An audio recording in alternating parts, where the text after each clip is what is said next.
થોડાક દિવસો પહેલા 24/4/2026 રોજ લાખણીના કેશરસિંહ ગોળિયા ગામે આંગણવાડીના તેડાગર રાધાબેન વાઇફ ઓફ પ્રભુભાઈ સાધુનું એક આરોપી એમના જ ગામના કલાભાઈ માવાભાઈ પટેલ દ્વારા નિર્મમ રીતે હત્યા કરવામાં આવી હતી.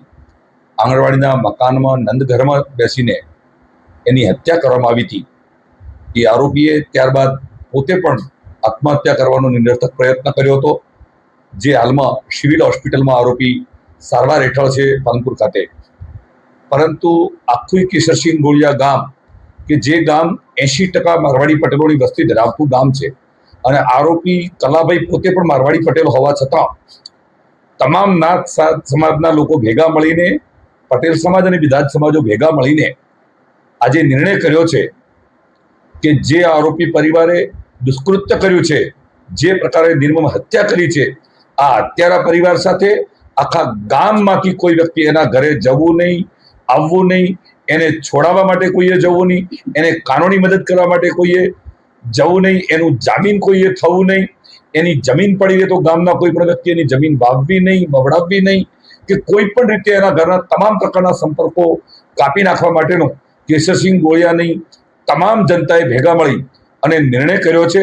ગામના સરપંચ કલાજી પટેલ કેશરસિંહ ગોળિયાના એ પણ ઉપસ્થિત હતા, તેમજ લાખણીના પૂર્વ સરપંચ થાનુસિંહ, જયરામભાઈ વૈષ્ણવ સમાજ સાધુ સમાજના આગેવાન છે વાસણાના સિંગર, એ પણ હાજર હતા. મોનાજી પુરોહિત વાસણાના આગેવાન છે, તેઓ પણ હાજર હતા, અને હું પણ એ જગ્યા સ્થળ ઉપર હાજર હતો.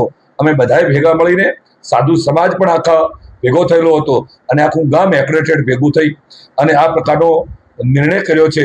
અને ગ્રામજનો તરફથી આ ગરીબ પરિવાર, જે ભોગ બનનાર મરણ જનાર પરિવાર છે, અને નાના નાના 3 બાળકો છે, એ બાળકોને આર્થિક મદદ કરવાનું પણ પટેલ ચૌધરી સમાજ અને તમામ સમાજોએ ભેગા મળી અને એને પૂરી ખાતરી આપી છે કે આ હત્યા થઈ છે, એ હત્યારાને કોઈ પણ સંજોગોમાં છોડવો નહીં, એના વિરુદ્ધમાં જે કંઈ કરવું પડે તમામ રીતે કરવાની મદદની ખાતરી, અને સાથે સાથે આ બાળકોને આર્થિક મદદ કરીને એની એફડી નાણાં બેંકમાં જમા કરાવવાની પણ ખાતરી આપી છે.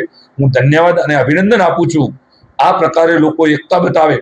આરોપી પટેલ સમાજનો, મારવાડી પટેલ સમાજનો હોવા છતાં મારવાડી પટેલો એમ કહ્યું કે આવો વ્યક્તિ અમારા સમાજનો ના હોઈ શકે, અને એવા સંજોગોમાં જે કઠોર નિર્ણય કર્યો છે એ ખરેખર આ પટેલ સમાજને અભિનંદનને પાત્ર છે. ગામના તમામ લોકો માટે આ જે છે એ અભિનંદનને પાત્ર છે. હું અભિનંદન આપું છું, એમને ખૂબ સારું કામ કર્યું છે.